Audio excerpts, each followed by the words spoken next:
nih Bang. Tugas apa? Tugas dari Bu Deva, datanya besok. Yuk, kerjain. Yuk. Halo guys, perkenalkan saya Nurul Lutfiani. Saya Haris Agung Ferdiansyah. Kita adalah mahasiswa dan mahasiswi STAI Duta Bangsa. Di sini kita untuk memenuhi tugas ekonomi mikro dan makro syariah dengan dosen pengampu Ibu Oktavia Deva Lucia Dwi Anggreni SHME SY. Kali ini kita akan membahas materi yang berjudul Teori Biaya dalam Islam. Apa sih yang akan kita bahas, Bang? Yang pertama, analisis biaya. Yang kedua, ada meminimalisasi biaya untuk produksi dengan jumlah yang sama. Yang ketiga, memaksimalkan produksi tanpa mengurangi biaya. Stay tune.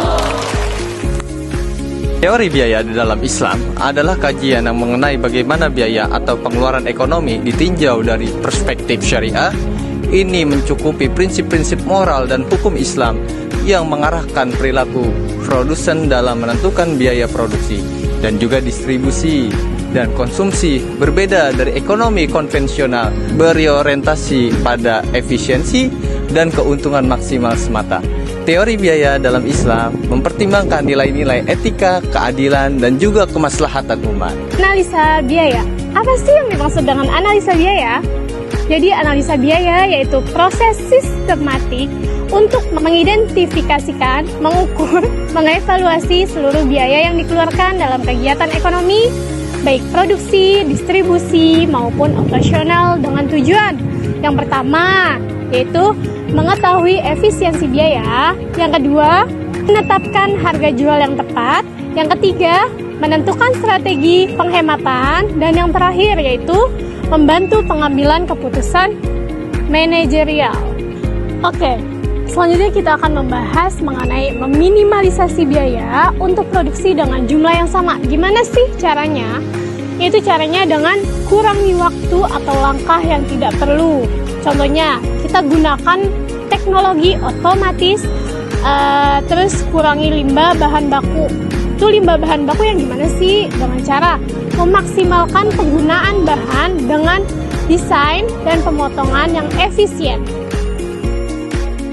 Dan yang terakhir, maksimalkan produksi tanpa perubahan biaya. Memaksimalkan produksi tanpa perubahan biaya berarti meningkatkan jumlah output yang dihasilkan oleh tanpa meningkatkan biaya total produksi.